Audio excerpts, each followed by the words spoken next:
नमस्कार, देश की बात के साथ मैं हूं राजश्री और आप देख रहे हैं एपीएन देश की बात में। आज हम दिखाएंगे आपको कि नोटबंदी के 24वें दिन भी तकलीफें क्यों नहीं कम हो पाई, कोई कमी तकलीफों में क्यों नहीं हो पाई और वेतन मिलने के बाद भी लोगों के हाथ और जेब दोनों ही क्यों खाली हैं अब तक। बताएंगे आपको पश्चिम बंगाल के 19 इलाकों में सेना की तैनाती के बाद क्यों गरमाई है वहां की राजनीति और ये भी टटोलेंगे कि क्या वाकई सेना पर भी सियासत करना चाहिए। बताएंगे हम आपको एपीएन के पास कौन से हैं ऐसे सबूत जिसने खोली है ममता बनर्जी की पोल। अब आगे ममता बनर्जी सेना की तैनाती के खिलाफ क्या करेंगी ये भी हम आपको बताएंगे और साथ ही हम जरूर आपको दिखाना चाहेंगे कि जननायक के रूप में प्रधानमंत्री नरेंद्र मोदी से हैं कौन से कड़े फैसलों की उम्मीद, कैसे पूरे देश की जनता चाहती है कि प्रधानमंत्री नरेंद्र मोदी जो कि जननेता बन चुके हैं वो जननायक बने और इसके लिए कौन से बड़े फैसले लें, जनता की क्या मांग है ये हम आपके सामने रखेंगे और बताएंगे आपको कि अखिलेश यादव ने यूपी चुनाव में किस पार्टी का साथ और हाथ दोनों मांगा है। ये भी बताएंगे कि कोर्ट में राष्ट्रीय गान गाए जाने के मसले पर सुप्रीम कोर्ट ने क्या रुख अपनाया है और साथ ही जानेंगे कि अमेरिकी प्रेसिडेंट इलेक्ट डोनाल्ड ट्रंप की टीम ने निकाली पाकिस्तान के दावों की किस तरह से हवा और इसके अलावा तमाम और भी बड़ी खबरें होंगी आपके सामने और देश की बात में पूरे देश, प्रदेश और विदेश सभी खबरें आपके सामने मैं रखूंगी। तो चलिए शुरू करते हैं हम और आप मिलकर देश की बात के इस नए सफर को।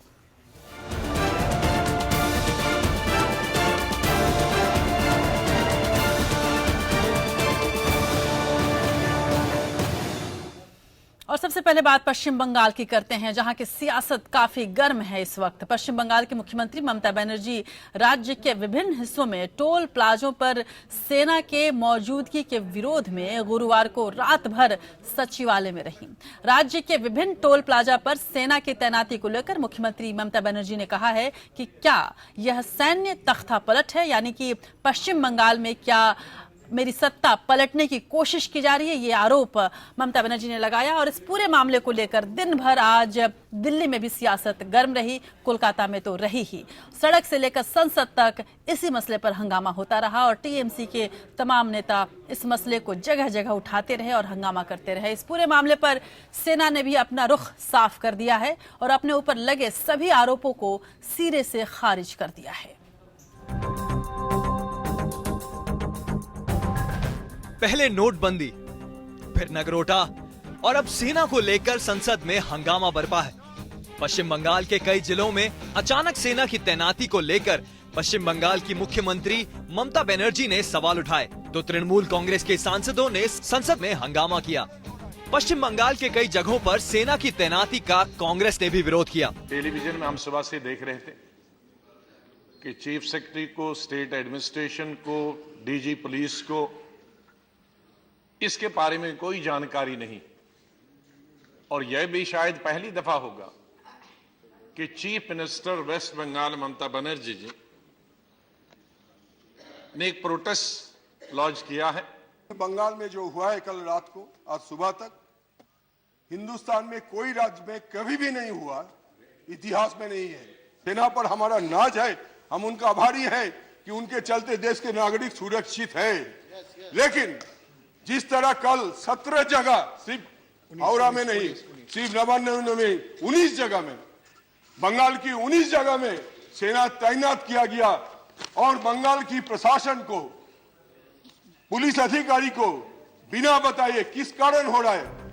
राज्य सचिवालय के बाहर सेना की तैनाती पर ममता बनर्जी ने नाराजगी जताई। संसद में रक्षा राज्य मंत्री ने पूरे मामले पर सफाई दी। उन्होंने सदन को बताया कि ये रूटीन एक्सरसाइज है। पश्चिम बंगाल के अलावा पूर्वोत्तर के सभी राज्यों में भी यही हो रहा है। This is an annual exercise carried out every year. Similar exercise Eastern Command was carried out in 2015 at the same location from 19 to 21 November 2015. Similar exercise have also been carried out in Jharkhand, UP, Bihar from 26 September to 1 October 2016. सरकार ने साफ कर दिया, सेना की exercise का कोई सियासी मतलब निकालने की जरूरत नहीं। सेना को सियासत से दूर रखा जाना चाहिए। पश्चिम बंगाल में 19 जिलों के अलावा असम में 18, अरुणाचल में 13, मणिपुर में 6, नागालैंड में 5 जगहों के साथ त्रिपुरा और मिजोरम में भी सेना ने एक्सरसाइज की है। ऐसे में सवाल अब ये आता है कि क्या ममता बनर्जी ने राजनीतिक फायदे के लिए सेना को सियासत में घसीटा? क्या ममता बनर्जी सुर्खियों में रहकर खुद को राष्ट्रीय स्तर पर प्रधानमंत्री के मुकाबले खड़ा करना चाहती है? ये सवाल इसलिए भी अहम है क्योंकि राष्ट्रीय राजनीति में कांग्रेस का कद छोटा होता जा रहा है। यूपी में मुलायम परिवार अपने झगड़े में उलझा है, तो बिहार में लालू और नीतीश के बीच सामंजस्य में कमी साफ देखी जा सकती है। ऐसे में पश्चिम बंगाल में मजबूत पकड़ रखने वाली ममता इसे अपने लिए एक अवसर के तौर पर देख रही है। Bureau report, APN। उधर सेना को लेकर हो रही सियासत पर पक्ष विपक्ष में तकरार जारी है, जैसा कि हमने आपको दिखाया। लेकिन इन सब के बीच एक सवाल उठ खड़ा हुआ है कि क्या अपनी राजनीति चमकाने के लिए सेना का भी इस्तेमाल तमाम राजनीतिक पार्टियां कर रही हैं, और क्या ये वाकई सही है? ये जानना जरूरी है आपके लिए, इसलिए ये रिपोर्ट देखिए। पश्चिम बंगाल में 19 जिलों में से सेना की तैनाती को लेकर सियासत गर्म है। बात बात पर सेना के गौरवशाली इतिहास की दुहाई देने वाले नेता अपनी राजनीति चमकाने के लिए सेना पर ही सवाल उठा रहे हैं। ममता बनर्जी ने सरकार पर सेना की मदद से तख्ता पलट की कोशिश का आरोप लगाया है, तो वहीं सेना ने इस पूरे मामले को लेकर सफाई दी। हालांकि इन सबके बीच सेना को राजनीति का मुद्दा बनाने में कोई कोर कसर नहीं छोड़ी गई। मेरा सेंट्रल गवर्नमेंट से ये कहना है कि सेना का हमें जो इस्तेमाल है तो देश की सुरक्षा के लिए, सीमाओं की सुरक्षा के लिए, जनहित में करना चाहिए, ना कि सेना का हमें राजनीतिकरण कर देना चाहिए। पश्चिम बंगाल के कई जिलों में सेना की तैनाती को लेकर तृणमूल कांग्रेस ने विरोध प्रदर्शन किया। संसद में सांसदों ने हंगामा काटा तो कार्यकर्ताओं ने सड़कों पर उतरकर विरोध किया। 15-16 डिस्ट्रिक्ट में ये आर्मी डिप्लॉयमेंट किया है। क्यों? ये सेना के साथ हमारा कोई प्रॉब्लम नहीं है, लेकिन ये भाजपा लोग ये समझता है ये भाजपा का सेना है। ये भाजपा का सेना नहीं है, ये भारत का सेना है। सेना को सियासत में घसीटकर सियासी दलों ने साफ कर दिया है कि उनके लिए उनका राजनीतिक मकसद पहले है। ममता बनर्जी को एक तेज तर्रा नेता के तौर पर जाना जाता है, लेकिन उन्होंने जिस तरह से सेना पर सवाल उठाए हैं, क्या उससे सही ठहराया जा सकता है? मोदी सरकार से ममता की दुश्मनी हो सकती है, लेकिन क्या सेना पर सियासत को हवा देकर उसके सम्मान को ठेस नहीं पहुंचाई गई? Bureau report, APN। तो सियासत कुछ चीज ही ऐसी होती है जिसमें सब कुछ जायज होता है शायद, और ऐसे में सेना क्या चीज है इन तमाम राजनीतिक दलों की। लेकिन इसमें कोई शक नहीं कि जब भी कोई राजनीतिक दल सेना का इस तरह से दुरुपयोग करे और उस पर सियासत करे तो उसकी कड़ी भर्त्सना की जानी चाहिए। बहरहाल इन तमाम हो हल्ला के बीच सेना ने यह स्पष्ट कर दिया है कि 2 साल में खासकर एक बार पूरे देश में आपदा के मद्देनजर आंकड़े इकट्ठा करने के मकसद से टोल बूथ पर जवानों की तैनाती की ही जाती है। इसके जरिए ये पता लगाने की कोशिश की जाती है कि किन किन इलाकों से कितने वाहन गुजरते हैं, और अगर आपदा की स्थिति आती है तो तत्काल मदद के लिए किस तरह कितने वाहनों का इस्तेमाल किया जा सकता है। और जैसा कि हमने आपको ये पहले ही बताया कि APN के पास वो एक्सक्लूसिव सबूत भी है जो साफ तौर पर दर्शाता है कि आर्मी ने 26 नवंबर को पत्र भेजकर कोलकाता पुलिस को इस सैन्य अभ्यास की जानकारी दी थी। गौरतलब है कि सेना किसी से भी परमिशन यानी कि आज्ञा नहीं लेती, इंफॉर्मेशन यानी कि सूचना देती है, और सेना ने कोलकाता पुलिस को यह सूचना दी थी कि वो वहां पर टोल प्लाजा पर तमाम अपने सैनिकों को तैनात कर एक सैन्य अभ्यास करेगी। इसके अलावा न केवल पश्चिम बंगाल बल्कि उत्तर प्रदेश, झारखंड, मणिपुर, अरुणाचल प्रदेश, राजस्थान, महाराष्ट्र, तमाम जगहों पर इस तरह के सैन्य अभ्यास होते रहते हैं और हुए हैं। हाल के अगर पिछले 1 साल की बात करें तो पिछले कई राज्यों में पिछले साल में लगातार सेना ने अभ्यास किया था ताकि आपदा की स्थिति में हर तरह के स्थिति से निपटा जा सके। वो एक्सक्लूसिव चिट्ठी आप देख रहे हैं जो सेना ने पश्चिम बंगाल के पुलिस को लिखा था। हालांकि ममता बनर्जी को शायद ये सबूत समझ में नहीं आया और वो इसको सियासत का मसला बनाने से नहीं चूकी। इधर ममता बनर्जी ने कहा कि सेना की तैनाती के खिलाफ वो अदालत का दरवाजा खटखटाएंगी, कानूनी रास्ते तलाशेंगी। पश्चिम बंगाल के सचिवालय में डेरा डाले बैठी राज्य की मुख्यमंत्री ममता बनर्जी आखिरकार 36 घंटे के बाद बाहर निकली। बाहर निकलती ही उन्होंने मोदी सरकार पर एक बार फिर से हमला किया। उन्होंने कड़े तेवर दिखाते हुए कहा कि सेना न हटाई गई तो वे कोर्ट जाएंगी। ममता ने कहा कि मोदी सरकार डाकू गवर्नमेंट यानी कि डाकू सरकार हो गई है। लोगों का रुपया लेकर यह सरकार कहती है कि रुपया अब हमारा हो गया है, जिन्होंने टैक्स दिया उसी का रुपया ले लिया। ममता ने कहा कि यह जनता का पैसा है जो लूटा जा रहा है। देश में आपातकाल जैसे हालत हो गई है। My money, you are looting my money, and you are saying this I am earning. Modi government, डाकू government हो गया। Even army, I have a great respect for them, great regards for them. But why they will be used for a political vendetta? It is procedurally, it is incorrect, it is wrong. Didi, if required, will you go legally? Already it is done. Don't worry. इसमें कोई शक नहीं कि ममता बनर्जी तेज तर्रार नेता हैं और सियासत के नब्ज को बहुत अच्छे तरीके से समझती हैं। और इस वजह से जब उन्होंने सरकार के तमाम फैसलों की आलोचना की, उसके खिलाफ दिल्ली, लखनऊ, पटना, पूरे देश में रैली की, तो सभी ने शायद उनका सपोर्ट किया होगा। उनके समर्थकों ने उनका ज़रूर समर्थन किया होगा और कई ऐसे भी लोग होंगे जिनकी सहानुभूति उनको मिली होगी। लेकिन सैन्य कार्रवाई पर और सेना के फैसलों पर शक करना या फिर उसके ऊपर प्रश्न वाचक चिन्ह लगाना, जाहिर सी बात है कि ममता बनर्जी की लोकप्रियता के लिए ये कुछ ज़्यादा मुफीद नहीं होगा। खासकर उनकी जो राजनीति है, जो संघर्ष की राजनीति है, उसको लेकर यदि देखा जाए, उस पृष्ठभूमि में देखा जाए, तो ये उनका सवाल उठाना कुछ ज़्यादा मुफीद नहीं होगा। बहरहाल ममता बनर्जी राजनीतिज्ञ हैं, वो जानती हैं कि उन्हें क्या करना है। लेकिन जो सरकार है वो जिस तरह से चाह रही थी नोटबंदी का फैसला लेकर ब्लैक मनी को इस देश से ख़त्म कर देना, शायद उस लक्ष्य को पाने में अभी वक्त लगेगा। लेकिन इस दौरान इसमें कोई शक नहीं कि आम आदमी परेशान अभी भी है। नोटबंदी का फैसला मोदी सरकार और देश के लिए कितना सही साबित होता है, ये तो आने वाले कुछ दिनों में तय हो जाएगा। लेकिन ये जरूर है कि इस मुद्दे ने पश्चिम बंगाल के मुख्यमंत्री और तृणमूल कांग्रेस के अध्यक्ष ममता बनर्जी को राष्ट्रीय राजनीति में बड़ी जगह दे दी है। ममता बनर्जी की जगह कैसे बढ़ रही है, ममता बनर्जी का कद कैसे बढ़ रहा है, देखिए इस खास रिपोर्ट में। नोटबंदी से देशवासियों को हो रही परेशानी को लेकर सरकार के खिलाफ विपक्ष के तेवर आक्रामक है और इस संयुक्त विपक्ष की अगुवाई कर रही है ममता बनर्जी। लगातार दूसरी बार पश्चिम बंगाल की सत्ता पर काबिज होने के बाद ममता बनर्जी अब राष्ट्रीय स्तर पर अपनी भूमिका तलाश रही है, खासकर जब राष्ट्रीय राजनीति में कांग्रेस की स्थिति खराब है। मुलायम और मायावती की आने वाले यूपी चुनावों पर नजर है और बिहार और उड़ीसा में नीतीश और नवीन पटनायक नोटबंदी का समर्थन कर रहे हैं। ऐसे में पश्चिम बंगाल में लेफ्ट का सफाया करने वाली ममता नोटबंदी के खिलाफ लोगों के सुर को अपने लिए एक अवसर के तौर पर देख रही है। ममता खुद को प्रधानमंत्री मोदी के मुकाबले खड़ा कर रही है और पीएम को सीधी चुनौती दे रही है। तमन्ना आज हमारा दिल में है, देखते हैं चोर किसका बाजू में कतील में है। हम देश संघर्ष के आने वाले दिन में निकलने के लिए तैयार हो, लेकिन जनता को प्रोटेक्शन देना मेरे को हक है, ये हम करके देंगे। बड़े नोटों पर बैन लगाने के विरोध में ममता बनर्जी के नेतृत्व में विपक्ष के सांसदों और नेताओं ने राष्ट्रपति भवन तक मार्च निकाला।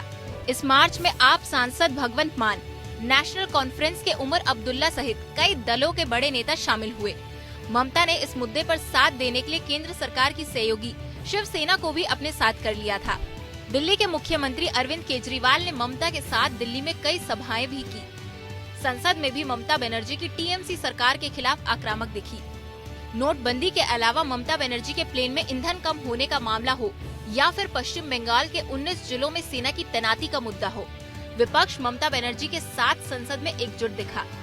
सपा सांसद राम गोपाल यादव, जेडीयू के शरद यादव और बीएसपी अध्यक्ष मायावती सभी ने ममता बनर्जी के प्लेन में ईंधन कम होने को गंभीर बताते हुए सरकार से जांच की मांग की, जिसके बाद नागरिक उड्डयन मंत्री अशोक गजपति राजू को सफाई देनी पड़ी। हालांकि संख्या बल के हिसाब से ममता बनर्जी के पास केवल 30 से ऊपर सांसद है। लेकिन तेज तर्रार ममता बनर्जी ने सरकार के खिलाफ कमान अपने हाथ में संभाल रखी है और पिछले कुछ दिनों में उनकी छवि एक राष्ट्रीय नेता के रूप में उभरकर सामने आई है। Bureau report, APN। और ममता बनर्जी के बढ़ते कद के पीछे नोटबंदी का मसला अहम है, लेकिन नोटबंदी का मसला किस तरह से आम लोगों को प्रभावित कर रहा है ये भी देखना और जानना हमारे आपके लिए बेहद जरूरी है। देश भर में नोटबंदी के 24वें दिन भी हालात जो है वो जस के तस बने रहे। बैंकों में पैसा नहीं है और ATM भी कई जगह खाली पड़े हुए हैं। कहीं लंबी कतारों में लगे हुए लोग अपना आपा खो रहे थे, तो कहीं बैंकों में ग्राहकों के साथ दुर्व्यवहार की घटनाएं भी सामने आ रही थी। दिन भर आज क्या हालात रहे नोटबंदी को लेकर, देखिए इस खास रिपोर्ट में। यूपी के शामली जिले में पंजाब नेशनल बैंक के शाखा प्रबंधक और दूसरे बैंक स्टाफ पर अपना पैसा निकालने पहुंचे ग्राहकों के साथ मारपीट का आरोप है। इस मारपीट में 2 लोग घायल हो गए, जबकि बैंक की बिल्डिंग के शीशे टूट गए हैं। पुलिस ने बैंक के कैशियर को हिरासत में लेकर मामले की जांच शुरू कर दी है। मारपीट इस कारण हुई, उसने कहा कि भाई साहब आपकी ड्यूटी किस टाइम से शुरू हो, तो उसने कहा कि मेरी तो किसी टाइम हो। वो यहीं खड़ा था, आज उसका सिर फाड़ दिया। बैंक वालों की गलती है। पेमेंट लेने के लिए आया हुआ था और तो कोई लड़का आया, उसने कांच तोड़ दिया और मैंने साहब ने इन सब ने मिलकर मुझको बुरी तरह पीटा, मुझे लहूलुहान कर दिया।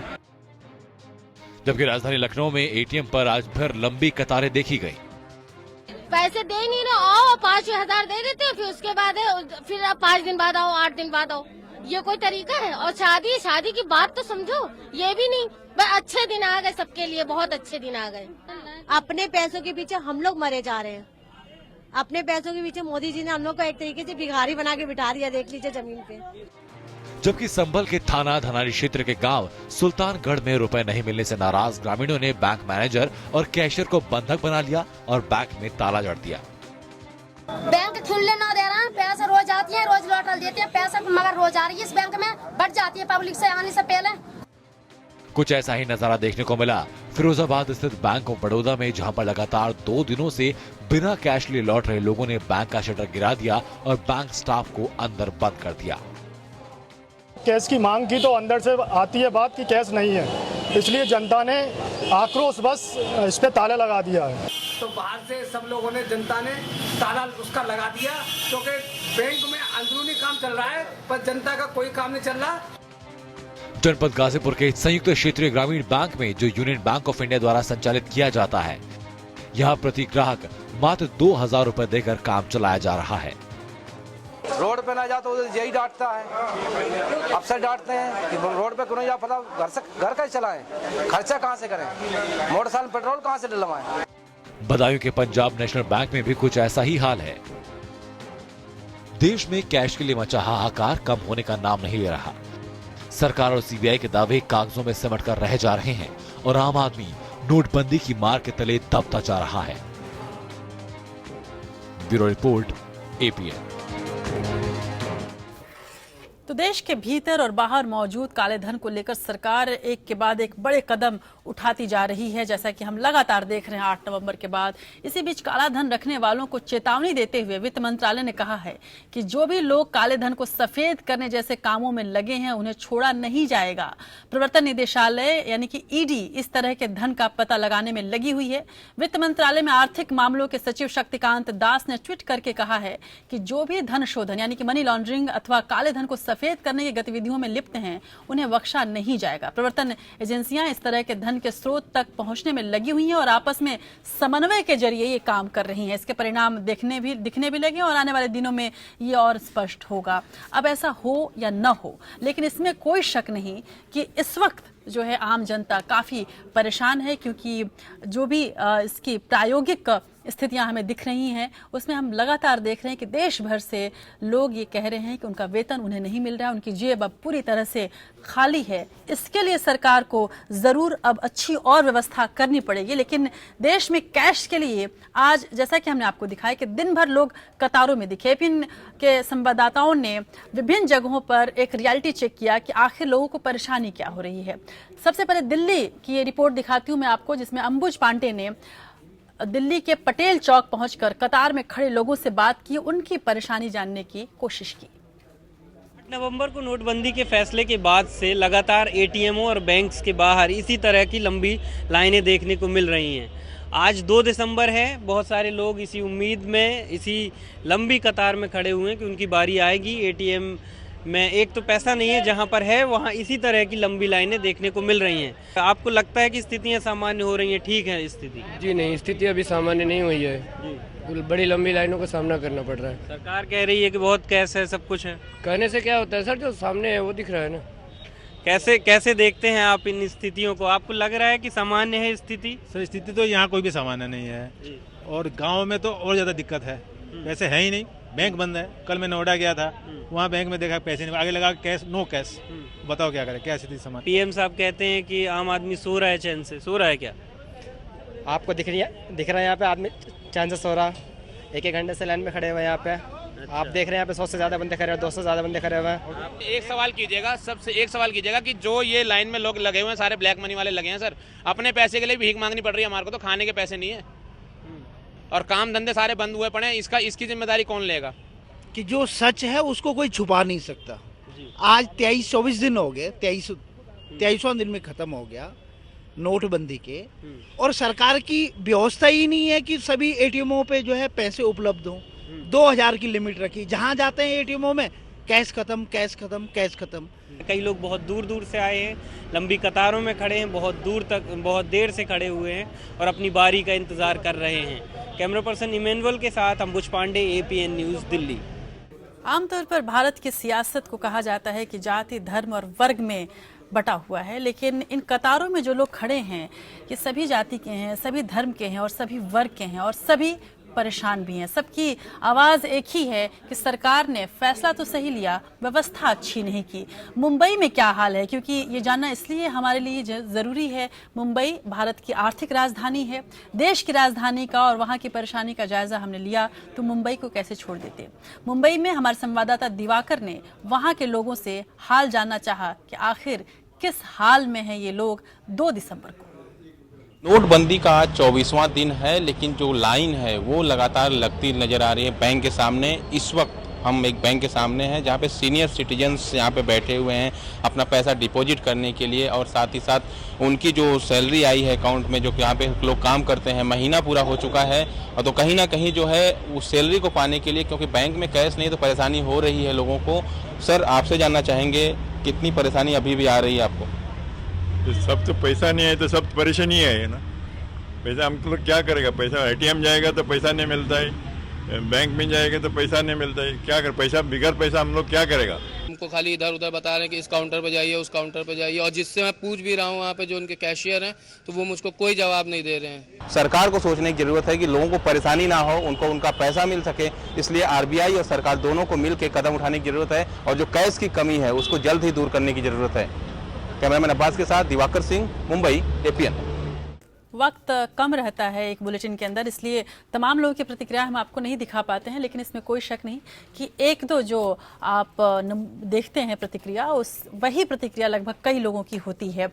किसानों का भी हाल जान लेते हैं। नोटबंदी के चलते मार्केट में धीरे धीरे मंदी का जो माहौल बनता जा रहा है, इसका सीधा सीधा असर किसान और मजदूरों पर दिखाई दे रहा है, खासकर उन किसानों पर जो सब्जी उगाते हैं, और वो मजदूर जो दिहाड़ी मजदूर हैं, उनके हाथ बिल्कुल खाली हो गए हैं, उनका अनाज बर्बाद हो रहा है। APN ने जाना किसानों का हाल। सरकार के नोटबंदी के फैसले का क्या असर हुआ, इस फैसले से कितना कालाधन सामने आया, इसका खुलासा बाद में होगा। लेकिन इस नोटबंदी के फैसले से किसानों, गरीबों और मजदूरों की कमर जरूर टूटती दिख रही है। नोटबंदी के चलते खेती किसानी का काम बुरी तरह से प्रभावित हुआ। गन्ने का बकाया ना मिलने से पहले परेशान किसान अब नोटबंदी की दोहरी मार झेल रहे हैं। धान की कटाई और गेहूं की बुआई का वक्त है, लेकिन हाथ में 2 पैसे भी नहीं है। एक तो गाँव में पूरे बैंक नहीं है, जितने मतलब होता है बैंक की कमी है, फिर ATM वगैरह इन सब की कमी है।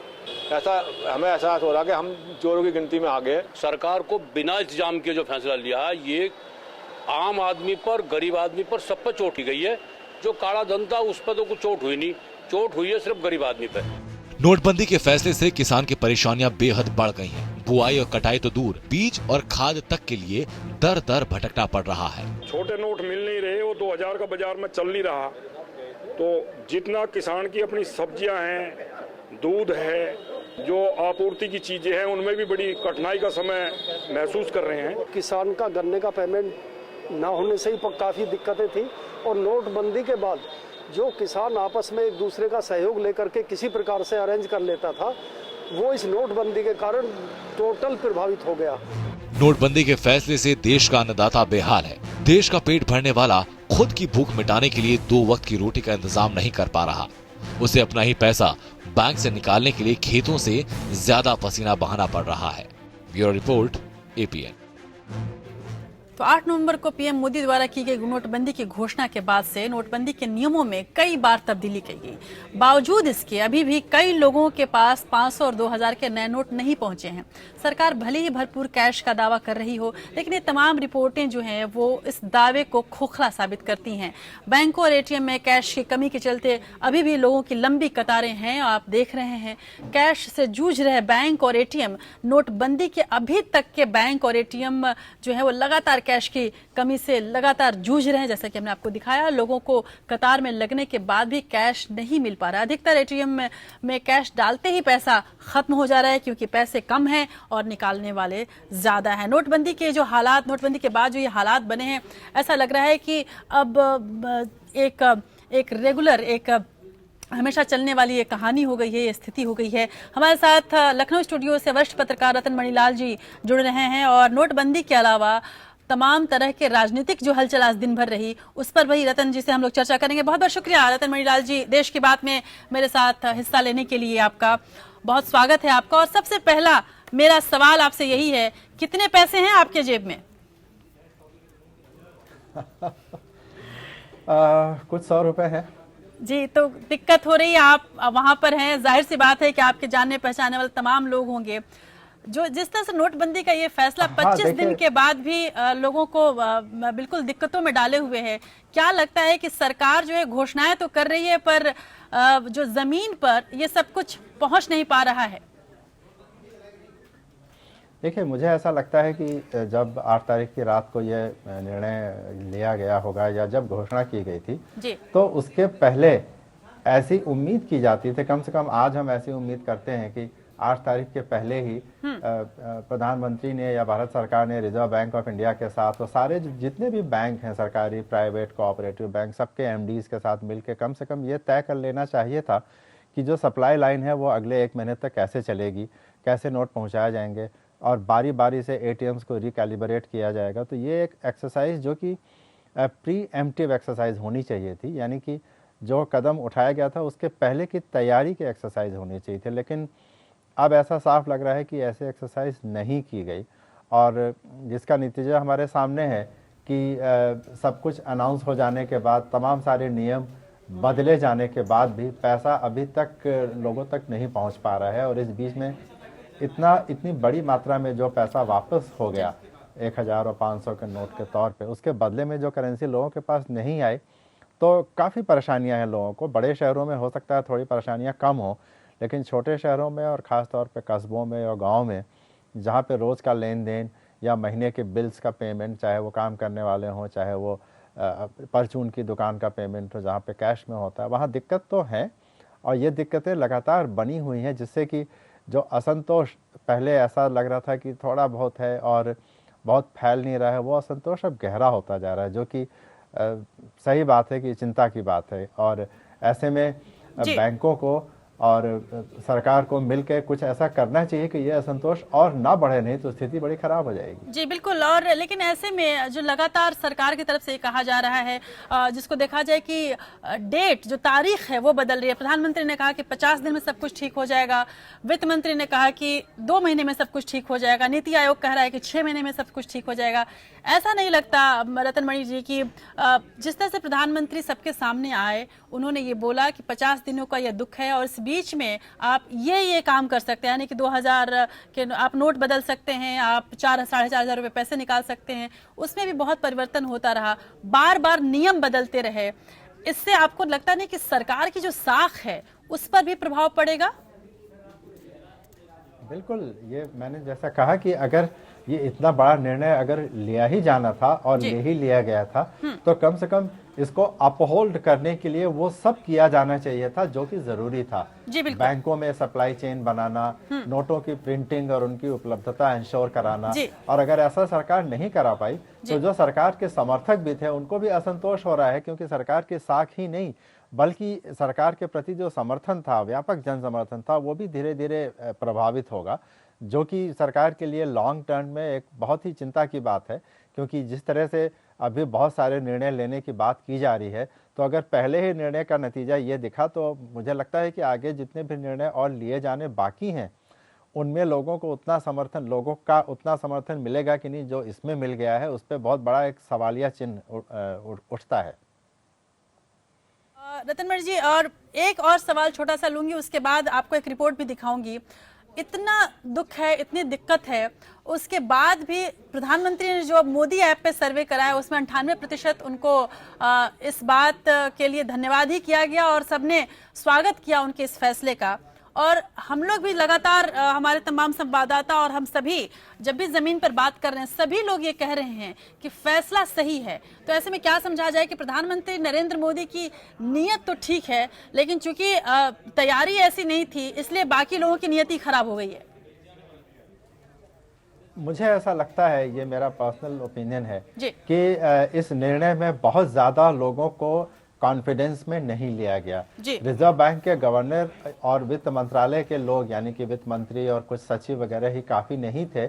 इसमें कम से कम बैंकों के जो मैनेजिंग डायरेक्टर्स और चेयरमैन या जो भी चीफ एग्जीक्यूटिव्स थे उनको कॉन्फ्रेंस में लेना बहुत जरूरी था, क्योंकि जो बैंकों का और ग्राहकों के साथ जो इंटरफेस है वहां तक अगर इस निर्णय का पूरा एक इम्प्लीमेंटेशन सही तरीके से नहीं होता है तो चाहे जितना ही अच्छा और बड़ा निर्णय ऊपर के स्तर पे ले लिया जाए, उसका असर और उसका जो पॉजिटिव इफेक्ट है वो लोगों तक नहीं पहुंचेगा, तो वो निर्णय लेने का कोई मतलब नहीं रह जाता। जी बिल्कुल, नितिन जी आप मेरे साथ बने रहिए। और जैसा कि वरिष्ठ पत्रकार रतनमणि लाल ने भी बताया कि निर्णय लेने से ज्यादा जरूरी है कि तमाम अन्य लोगों से, खासकर जो लोग जानकार हैं, वो उस निर्णय के हिस्सेदार बने और वो सभी लोग उस पर कुछ न कुछ अपनी राय रखें और उन सभी को मिलाकर एक बड़ा राजनीतिज्ञ जो होता है वो निर्णय लेता है।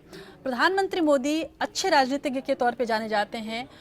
ये भी माना जाता है कि वो लगातार नए विषयों को समझने की कोशिश करते हैं और अच्छा कुछ करना चाहते हैं, जिसमें से मुख्य कार्य उनके लिए काले धन के खिलाफ ऐतिहासिक मुहिम भी है ये। लेकिन जन नेता पीएम को जन नायक के रूप में देखने के लिए देश की जनता उनसे और कड़े कदम उठाने की उम्मीद कर रही है और ये कदम देश की जनता इस तरह से चाह रही है कि जब भी वो एक कड़े कदम उठाएं तमाम लोगों की राय लें और उसके बाद ऐसे कदम उठाएं जिससे वाकई काले धन को बिल्कुल देश से खत्म किया जा सके। एपीएन के सर्वेक्षण में लोगों ने नौकरशाहों के खातों के नियम से हर साल सार्वजनिक किए जाने की मांग की है, लेकिन असलियत ये है कि केंद्र सरकार ने स्वयंसेवी संगठनों से जुड़े नौकरशाहों और उनकी पत्नी के आय का ब्यौरा देने की आखिरी तारीख अनिश्चित काल के लिए बढ़ा दी है और इसमें वो नौकरशाह भी हैं जो तमाम जगह कार्य कर रहे हैं। यही नहीं, इसके लिए लोकसभा में पास किए गए बिल को भी कुछ सांसदों के ऐतराज पर स्थायी समिति को भेज दिया गया और अनिश्चित काल के लिए ये पूरा मसला टाल दिया गया। हमें याद रखना होगा कि जब प्रधानमंत्री मोदी 8 नवंबर को जब ये कह रहे थे कि वो काले धन को खत्म करना चाहते हैं, उन्होंने 2-3 उदाहरण दिए थे। उसमें से एक उदाहरण ये था कि बिस्तर के नीचे बिछे पैसों को खत्म करना होगा। जब वो गोवा में बोल रहे थे तो उन्होंने ये कहा था कि जन्म कहीं हो और दिल्ली में काम करते हो, गोवा में घर होगा, ये भी नहीं चलेगा। ये सारे इशारे उन भ्रष्ट अधिकारियों की तरफ थे, उन भ्रष्ट नौकरशाहों की तरफ थे जिनके पास तथाकथित रूप से ब्लैक मनी होता है या पकड़ा जाता रहा है। अब इस तरह के जब फैसले लिए जाएंगे तो जाहिर सी बात है कि प्रधानमंत्री नरेंद्र मोदी के जननेता से जननायक बनने की जो यात्रा है वो और कठिन हो सकती है। ये फैसला क्या था और किस तरह से प्रधानमंत्री मोदी को अब इस मसले पर भी कड़े फैसले लेने की जरूरत है, देखिए इस रिपोर्ट में। प्रधानमंत्री जी की लड़ाई को ईमानदारी से लड़ने की जरूरत है। काले धन के खिलाफ उनकी मुहिम ने नेताओं, नौकरशाहों की जुगलबंदी को और उनकी जुगल जोड़ी को बेचैन कर दिया है। प्रधानमंत्री जी, आप भले ही ना बताएं कि वो कौन से लोग हैं जो आपको बर्बाद कर सकते हैं, लेकिन ये वही लोग हैं जो आपका हाथ पकड़कर क्षमादान मांग लेते हैं। आज 125 करोड़ का देश आपसे बड़ी उम्मीद में ही एटीएम और बैंकों की कतार में कई दिन से लगा है। बड़े चोर की तलाश में हर देशवासी की जमा तलाशी चल रही है, लेकिन उसे फैक्ट्रियों से निकलते वक्त हर रोज बेइज्जत होने की आदत है। उसे गांव के दबंगों की हर हरकत पर सिर झुकाने की मजबूरी ने सब सहना सिखा दिया है। प्रधानमंत्री जी, हम आपको बताना चाहते हैं कि कौन है वो काले धन वाले जिनकी आप तक पहुंच है। आज हम बताएंगे उस तबके के बारे में जो अपने और अपनी पत्नी के पैसों का हिसाब देने को तैयार नहीं है। ये है देश के बड़े नौकरशाहों का तबका जो कई स्वयंसेवी संगठनों से जुड़ा है। ये नौकरशाह वो लोग हैं जो सरकार में रहते हुए कुछ खास स्वयंसेवी संगठनों को फायदा पहुंचाते हैं और फायदा उठाते हैं। ये उन संगठनों को विदेशी और सरकारी मदद दिलवाते हैं और जब इन संगठनों का टर्नओवर बढ़ जाता है तो वीआरएस लेकर इन संगठनों में जा बैठते हैं। ये वो साधन संपन्न सुविधा भोगी अफसरों का तबका है जो पीता स्कॉच है और बातें समाजवाद और साम्यवाद की करता है। ये गरीब, दबे, कुचले, दीनहीन, अकिंचन लोगों के नाम पर दुनिया भर से भीख मांगता है और सरकारी स्रोतों से पैसे सोख लेता है। हवाई जहाज में सफर करता है और विदेशों में लंबे चौड़े भाषण देता है। आपकी सरकार ने इन बड़े अधिकारियों को आय का ब्यौरा देने की आखिरी तारीख को अनिश्चितकाल के लिए टाल दिया। ये बड़े ताकतवर लोग हैं प्रधानमंत्री जी। सत्ता के गलियारों में इनका बोलबाला है। संसद के सेंट्रल हॉल में इनकी पहुंच है। जब 2013 में लोकपाल और लोकायुक्त कानून बना था तब से अब तक इनको अपनी आय का खुलासा करने की तारीख 5 बार बढ़ चुकी है। चाहे यूपी की सरकार हो या चाहे एनडीए की सरकार, इनका कोई बाल बाका नहीं कर पाता। इस तबके का बड़ा हिस्सा ताउम्र घूसखोरी करता है और रिटायरमेंट के बाद कुर्ता पहन लेता है। प्रधानमंत्री जी, अगर काले धन और भ्रष्टाचार के खिलाफ निर्णायक लड़ाई लड़नी है तो आपके तकिए के नीचे छुपे इन खटमलों को पहचानना होगा। आपने ही तो कहा था ना कि मैं ऐसे लोगों को चैन से सोने नहीं दूंगा। प्रधानमंत्री जी, ये वही लोग हैं जो बिस्तर के नीचे नोट बिछाकर सोते हैं। ये कार्यपालिका से लेकर विधायिका तक फैले हुए हैं। इनकी ताकत का अंदाजा इसी बात से लगाया जा सकता है कि इनकी रहनुमाई के लिए आपके पास सांसदों का एक दल पहुंचा था। उनके कहने पर ही आपने इन लोगों को रहम की भीख दी थी। ये अपने खातों का ब्यौरा देने से डरते हैं। आपकी नजरों करम की वजह से इन्हें इस बार लंबी मोहलत मिल गई। आप जानते हैं कि इंसाफ में देरी के मायने हैं नाइंसाफी। इन्हें झूठे कागजात जुटाने का वक्त मिल जाता है। इनके सभी सियासी दलों से गहरे रिश्ते हैं और इसी वजह से लोकपाल कानून में संशोधन विधेयक लाकर आनन फानन में पारित कर दिया जाता है। प्रधानमंत्री जी, आपको बताना चाहते हैं हम कि लोकपाल और लोकायुक्त कानून 2013 के तहत ऐसे अधिकारियों के साथ उनकी पत्नी और बच्चों की आय, चल अचल संपत्ति का ब्यौरा हर 31 मार्च या 31 जुलाई से पहले अनिवार्य रूप से देने का प्रावधान था, लेकिन विपक्ष के विरोध के बावजूद संशोधन स्थायी समिति को भेज दिया गया क्योंकि इस संशोधन पर विरोध जताने आपके पास कांग्रेस के दिग्विजय सिंह, एनसीपी के अध्यक्ष शरद पवार, कई सांसद पहुंचे थे और इनकी दलील थी कि स्वयंसेवी संगठनों को ऐसे कानून के दायरे में लाना ठीक नहीं है। और इसी जुलाई महीने की बात है ये, आपको धारा 21 के तहत अपने विशेषाधिकार का इस्तेमाल कर आदेश को निरस्त करना पड़ा था। प्रधानमंत्री जी, अगर आप चंद सांसदों का दबाव नहीं सह पाते तो इस नौकरशाही की सवारी आप कैसे कर पाएंगे? लोगों का मानना है कि नौकरशाही ही आपके नोटबंदी के फैसले को फेल करने में लगी है। जब तक आप प्रशासनिक सेवाओं, स्वयंसेवी संगठनों, परिषदों, निगमों में ऊंचे पदों पर बैठे अफसरों के इस तबके पर लगाम नहीं लगाएंगे, काले धन के खिलाफ आपकी मुहिम का असर नजर नहीं आएगा। जब आप इन चूहों के बिल में दवा डालेंगे तो ये एटीएम की कतारों में भी नजर आएंगे। जन नेता हैं आप, इन पर सख्त कार्रवाई कर जननायक बनिए प्रधानमंत्री जी। Bureau report, APN. जो देश भर में जब एपीएन ने सर्वे किया और ये जानना चाहा कि क्या प्रधानमंत्री नरेंद्र मोदी में जननायक बनने के तमाम गुण हैं, जननेता से जननायक का सफर वो तय कर सकते हैं, तो कुछ इस तरह के जवाब हमें मिले और उन जवाबों के आधार पे जो लोग चाहते थे उन्हें मैं कुछ आपको ग्राफिक्स के जरिए दिखाना चाहूंगी। प्रधानमंत्री नरेंद्र मोदी में जननायक बनने के पूरे गुण हैं, लोगों का ये मानना है और इसके लिए उन्हें कुछ नए और कड़े कदम उठाने कि उठाने होंगे और लोग उनसे ये उम्मीद कर रहे हैं कि ये कदम वो उठाएंगे। इनमें से कुछ कदम के बारे में लोगों ने अपनी अपेक्षाएं जाहिर की हैं। उसमें से पहला ये है कि नौकरशाहों, ऑफिसरों और उनके करीबी परिजनों की आय और उनके स्रोतों को हर साल अनिवार्य रूप से सार्वजनिक कर दिया जाए। दूसरा है जनप्रतिनिधियों और निगमों के पदाधिकारियों और उनके परिजनों की आमदनी और स्रोत भी हर साल सार्वजनिक हों। अटॉर्नी जनरल से लेकर सभी सरकारी वकीलों और न्यायालय से जुड़े अधिकारियों के खाते भी हों सार्वजनिक, और आय के स्रोतों की जानकारी के साथ आयकर रिटर्न भरने से भी पारदर्शिता बढ़ेगी, ऐसे आम जनता का मानना है। सार्वजनिक और निजी क्षेत्र के कंपनियों, पदाधिकारियों की भी आमदनी और उसके स्रोतों का भी खुलासा किया जाए। ठेकेदारों के आय और स्रोतों पर नजर रखना बेहद जरूरी है और इसे जरूरी बनाना चाहिए। नोटबंदी के 3 माह पहले से ही राजनेताओं और नौकरशाहों के खातों की स्वतंत्र एजेंसी से जांच करवाई जाए। देश में बिना किसी विलंब के चुनाव सुधार लागू किए जाएं। नवा जो सलाह है लोगों की तरफ से जो आई है हमें, वो ये है कि राजनीतिक दलों को मिलने वाले चंदे को आरटीआई के दायरे में लाया जाए और उनके स्रोत सार्वजनिक किए जाएं। यदि प्रधानमंत्री नरेंद्र मोदी ये तमाम कदम उठा लेते हैं तो जाहिर सी बात है कि उन्हें जननायक बनने से कोई नहीं रोक सकता।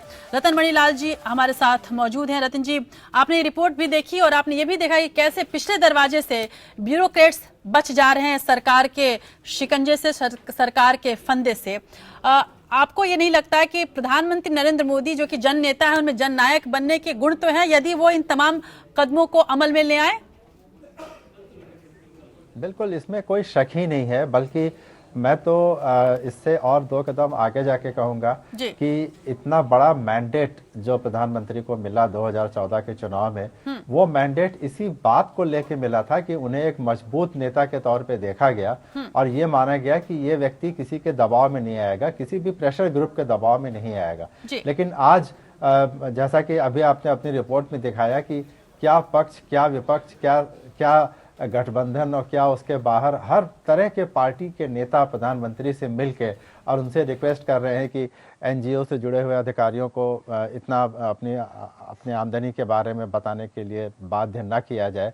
तो उससे ऐसा लगता है कि ये जो नेक्सस है ब्यूरोक्रेट्स का और पॉलिटिशियंस का, ये अक्रॉस पार्टी लाइंस फैला हुआ है और ऐसे में प्रधानमंत्री के लिए कुछ भी कर पाना और भी कठिन है, क्योंकि उनके किसी भी निर्णय के विरोध में न केवल विपक्ष के दल के नेता हैं बल्कि उनके अपने सहयोगी दलों के भी नेता सामने खड़े हो सकते हैं। और यहाँ पर जो कॉमन इंटरेस्ट है वो या तो ब्यूरोक्रेट्स हैं या वो पैसा है, जो कि हर तरह से और हर प्रकार से, पैसे का कोई रंग नहीं होता, कोई पार्टी नहीं होती, वो बिल्कुल एक कॉमन जोड़ने वाला फैक्टर है। जी बिल्कुल। और जैसा आपकी रिपोर्ट में भी बहुत अच्छे से कहा गया कि नोटबंदी के फैसले में भी जो दिक्कतें आई हैं उसमें कहीं ना कहीं जो नौकरशाही का रोल है वो संदिग्ध है, उसके ऊपर सस्पिशन होना चाहिए, क्योंकि इस फैसले को ठीक से इम्प्लीमेंट ना करने के लिए अगर किसी को दोषी ठहराया जा सकता है तो वो इस पूरे सिस्टम में जो अलग अलग लेवल्स के लोग हैं उन्हीं की गलतियां हैं इसमें। जी बिल्कुल रतन जी, और आप हमारे साथ बने रहिए, आगे हम आएंगे और यूपी की सियासत पे जरूर आपसे बात करेंगे,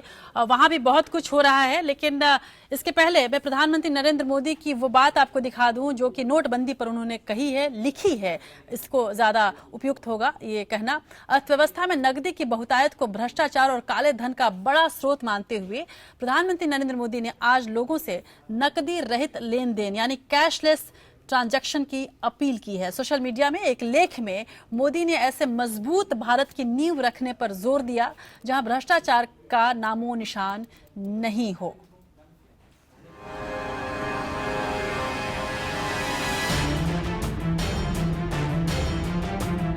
प्रधानमंत्री मोदी ने एक बार फिर नकदी रहित लेन देन पर जोर दिया।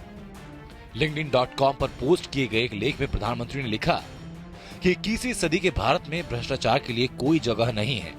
भ्रष्टाचार विकास की गति धीमी करता है और गरीबों, नव मध्यम वर्ग और मध्यम वर्ग के सपनों को तोड़ देता है।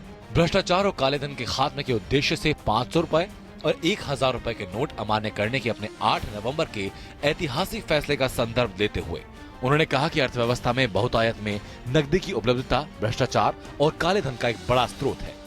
प्रधानमंत्री ने कहा कि मैं आप सबसे खासकर अपने युवा मित्रों से नकदी रहित लेन देन की ओर बदलाव करने और दूसरों को भी इसके लिए प्रेरित करने का अनुरोध करता हूँ। इससे एक ऐसे भारत की मजबूत नींव तैयार होगी जहाँ भ्रष्टाचार और काले धन के लिए कोई जगह नहीं होगी।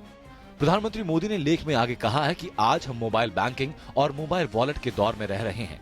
खाने का ऑर्डर देना हो, फर्नीचर खरीदना हो, बेचना हो, टैक्सी के लिए ऑर्डर देना हो, ये सब कुछ तथा और भी बहुत कुछ आपके मोबाइल के माध्यम से संभव है। प्रौद्योगिकी हमारे जीवन में गति और सुविधा लेकर आई है। उन्होंने कहा कि मुझे पूरा विश्वास है कि आप में ज्यादातर लोग कार्ड और ई वॉलेट का नियमित उपयोग कर रहे हैं। मुझे लगता है कि आपके साथ उन तरीकों को साझा करना चाहिए जिससे नकदी विहीन लेन देन में यथासंभव वृद्धि हुई है। मोदी ने कहा, आज हमारे व्यापारी समुदाय के पास खुद को अद्यतन करने तथा और अधिक प्रौद्योगिकी अपनाने का ऐतिहासिक अवसर है जो उनके लिए अधिक समृद्धि लाएगा। प्रधानमंत्री ने कहा कि जब उन्होंने नोटबंदी की घोषणा की तब वो जानते थे कि भारतवासियों को असुविधा होगी, लेकिन मैंने भारतवासियों से अनुरोध किया कि दीर्घकालिक फायदे के लिए वो कुछ समय की तकलीफ को बर्दाश्त करें। मैं देखकर खुश हूं कि देशवासी दीर्घकालिक फायदे के लिए कुछ समय की तकलीफों को बर्दाश्त कर रहे हैं। मोदी ने कहा कि पिछले कुछ दिनों में उन्हें उत्तर प्रदेश, कर्नाटक, गोवा और पंजाब के ग्रामीण और शहरी इलाकों का दौरा करने का अवसर मिला। और उधर कांग्रेस उपाध्यक्ष राहुल गांधी ने सोनिया गांधी की अनुपस्थिति में आज कांग्रेस संसदीय दल के बैठक की अध्यक्षता की। बैठक के दौरान राहुल ने प्रधानमंत्री नरेंद्र मोदी पर जमकर हमला किया। राहुल गांधी ने कहा कि पीएम मोदी टीआरपी की राजनीति कर रहे हैं। कांग्रेस उपाध्यक्ष राहुल गांधी के एक बयान ने सियासत को हवा दे दी है। पहली बार कांग्रेस संसदीय दल की बैठक की अध्यक्षता कर रहे राहुल गांधी ने पीएम मोदी को टीआरपी पॉलिटिक्स में रुचि रखने वाला नेता बताया। राहुल गांधी ने कहा, हमारे देश में कभी भी कोई ऐसा प्रधानमंत्री नहीं रहा जो अपनी पूरी नीति टीआरपी के आधार पर बनाता हो। हमारे प्रधानमंत्री की अक्षमता और गुरूर की वजह से देश को भारी नुकसान हो रहा है। टीआरपी का मतलब होता है टेलीविजन रेटिंग पॉइंट, जिसके आधार पर यह तय किया जाता है कि किस टीवी चैनल को कितने दर्शक देख रहे हैं। नरेंद्र मोदी जी देश की जनता के दिल में रहते हैं, अपने काम के कारण, अपनी ईमानदारी के कारण और गरीबों के लिए प्यार के कारण। सेहत ठीक नहीं होने की वजह से कांग्रेस अध्यक्ष सोनिया गांधी इस बैठक में मौजूद नहीं थी, जिसके चलते पार्टी उपाध्यक्ष राहुल गांधी ने बैठक की अध्यक्षता की। बैठक में नोटबंदी को लेकर भी राहुल गांधी ने सरकार पर वार किया।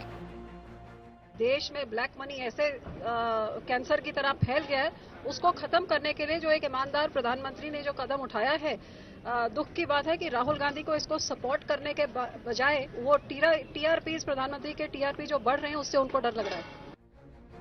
कांग्रेस संसदीय दल की बैठक में पार्टी के लोकसभा और राज्यसभा के सभी सांसद मौजूद थे। बैठक में मोदी सरकार की नीतियों की जमकर आलोचना की गई। राहुल ने कहा कि पीएम मोदी अपनी छवि में कैद होकर रहना चाहते हैं और अपनी छवि के लिए वो आम जनता को भी परेशानी में डाल सकते हैं। Bureau report, APN. राहुल ने पहली बार कांग्रेस संसदीय दल की बैठक की अध्यक्षता की है। इससे संकेत मिलते हैं कि अब वह सरकार के खिलाफ फ्रंट फुट पर खेलने के लिए पूरी तरह से तैयार हैं। संसदीय दल की बैठक में कांग्रेस के लोकसभा और राज्यसभा के सभी सांसद मौजूद थे। बता दें आपको कि कांग्रेस में शीर्ष स्तर पर बदलाव की संभावना काफी समय से जताई जा रही है। गौरतलब है कि सोनिया की बीमारी और आज राहुल का संसदीय दल की अध्यक्षता ने तस्वीर कुछ और साफ कर दी है। राहुल के ये बयान ये संकेत दे रहे हैं कि अब वह पार्टी के आक्रमण की अगुवाई खुद करने वाले हैं। राहुल आने वाले समय में विपक्षी पार्टियों के साथ मिलकर केंद्र पर हमला बोलने की रणनीति भी बना रहे हैं। तो जहां राहुल साथी तलाश रहे हैं अपनी आवाज में आवाज मिलाने के लिए, वहीं पर उत्तर प्रदेश के युवा मुख्यमंत्री अखिलेश यादव भी कांग्रेस के साथ हाथ में हाथ मिलाकर चलना चाहते हैं। जी हां, समाजवादी पार्टी को पूरा भरोसा है कि वह 2017 में उत्तर प्रदेश में बहुमत की सरकार बनाएगी। दिल्ली में एक समारोह में मुख्यमंत्री अखिलेश यादव ने कांग्रेस का नाम लिए बगैर कहा कि अगर उसका साथ मिल जाए तो आंकड़ा 300 के पार जा सकता है। एक हकीकत यह भी है कि कांग्रेस के रणनीतिकार प्रशांत किशोर की मुलाकात मुलायम सिंह और उसके बाद अखिलेश यादव से भी हो चुकी है। हालांकि कांग्रेस ने कहा है कि उसके सामने अभी ऐसा कोई औपचारिक प्रस्ताव नहीं आया है। जाहिर है चुनाव से पहले अभी समीकरणों का दौर बाकी है। ऐसे में ये दोनों युवा नेता क्या साथ दिखेंगे, ये देखना और समझना दिलचस्प होगा। पहले ये रिपोर्ट देखिए, इसके बाद इस पर चर्चा करेंगे।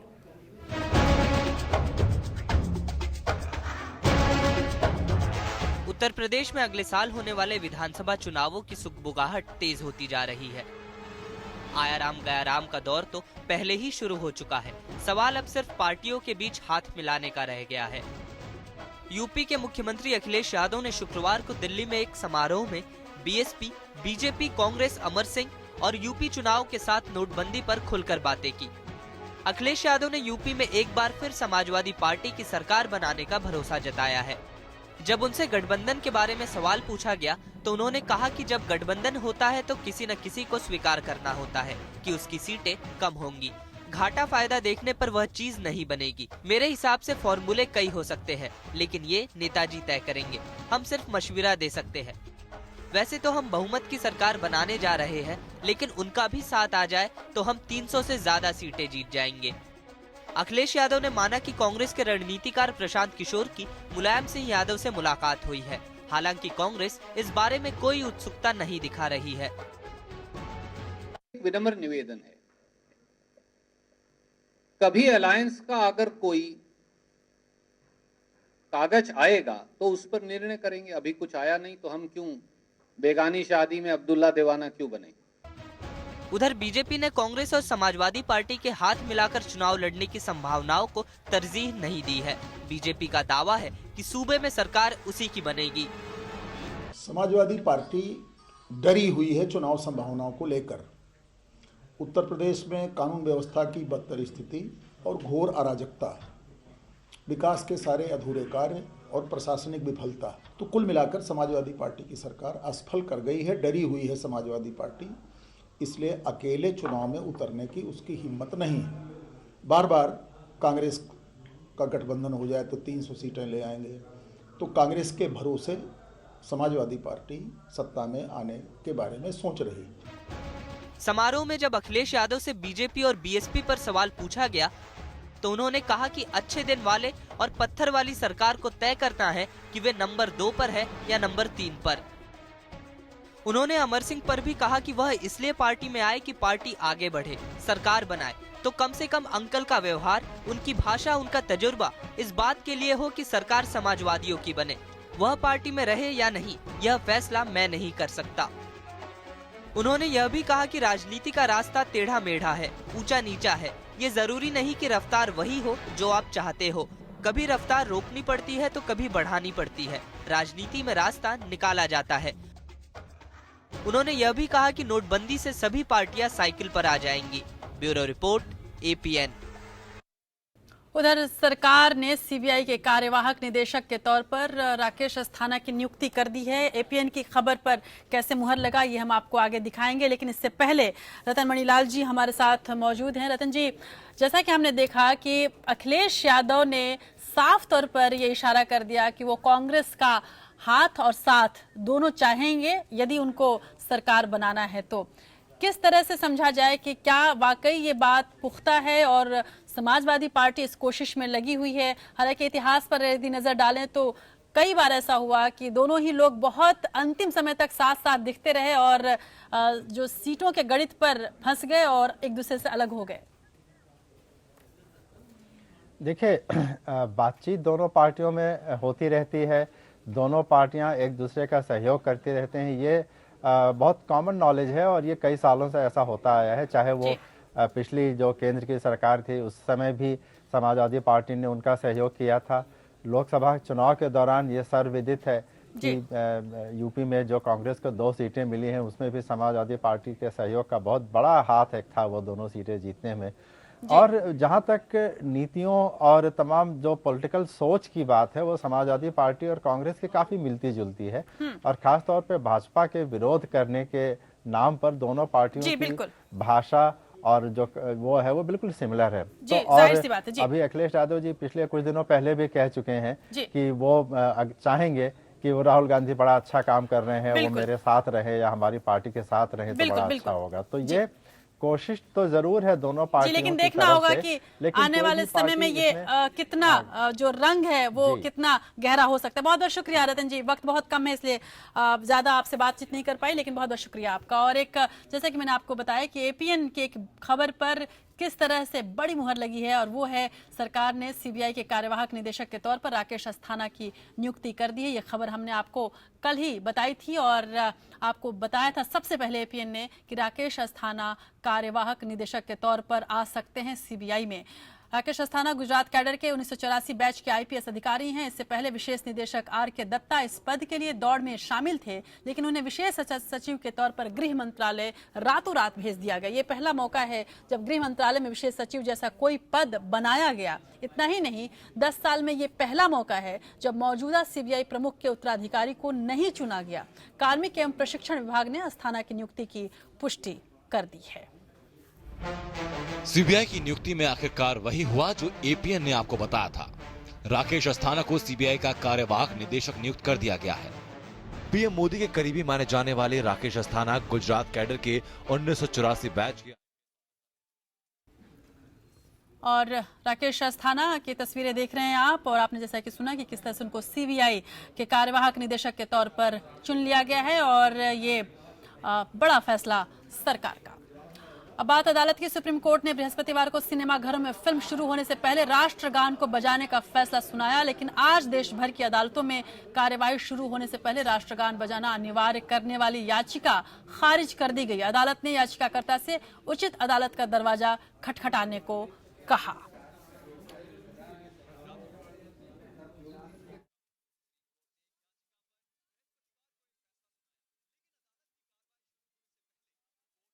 अमेरिका से जुड़ी हुई। अमेरिका के नवनिर्वाचित राष्ट्रपति डोनाल्ड ट्रंप की टीम ने पाकिस्तान के उन दावों को बिल्कुल खारिज कर दिया है जिनमें कहा गया था कि ट्रंप ने पाकिस्तान को उसकी हर दिक्कतों को दूर करने का भरोसा दिलाया है। इस बीच नई सरकार के सत्ता ग्रहण के लिए बनाई गई समिति में शामिल भारतीय अमेरिकी उद्योगपति शलभ कुमार ने बताया कि नवनिर्वाचित राष्ट्रपति ट्रंप का मानना है कि उनके प्रशासन में अमेरिका और भारत सच्चे दोस्त होंगे। शलभ कुमार ने यह भी कहा कि ट्रंप को पता है कि दक्षिण एशिया में अमेरिका का सच्चा दोस्त कौन है। गौरतलब है कि कल नवाज शरीफ के हवाले से यह खबर आई थी कि ट्रंप ने पाकिस्तान को हर तरह का सहयोग देने का वायदा किया है। चलिए अब बात करते हैं इतिहास की। देश और दुनिया के इतिहास में 2 दिसंबर किन कारणों से महत्वपूर्ण है, यदि मैं आपको बताऊं तो 2 दिसंबर 1804 में नेपोलियन बोनापार्ट की फ्रांस के सम्राट के तौर पर ताजपोशी की गई थी। 1988 में बेनजीर भुट्टो ने पाकिस्तान की प्रधानमंत्री का पदभार भी 2 दिसंबर को ही संभाला था। 1911 में जॉर्ज पंचम और क्वीन मैरी भारत आने वाले ब्रिटेन के पहले राजा रानी बने। उनके मुंबई आगमन की याद में ही गेटवे ऑफ इंडिया बनाया गया। 1971 में संयुक्त अरब अमीरात ने ब्रिटेन से स्वतंत्र होने की घोषणा कर दी थी और 1989 में विश्वनाथ प्रताप सिंह देश के 7वें प्रधानमंत्री बने थे। गौरतलब है कि मंडल कमंडल की राजनीति जो है वो भी उस वक्त ही उभरी थी। और नोटबंदी से जनता परेशान है, लोगों को दिक्कत का सामना करना पड़ रहा है। ये नोटबंदी पहले दिन से ही सोशल मीडिया पर ट्रेंड कर रही है, लेकिन यहाँ पर आते आते अंदाजे बयां कुछ बदल जाता है। इन दिनों सोशल मीडिया पर सौदागर फिल्म का एक वीडियो ट्रेंड कर रहा है, लेकिन इस वीडियो में थोड़ा सा हेरफेर किया गया है। नोटबंदी को किस तरह से मजाकिया अंदाज में दिखाया गया आप देखिए और मुझे दीजिए इजाजत। नमस्कार।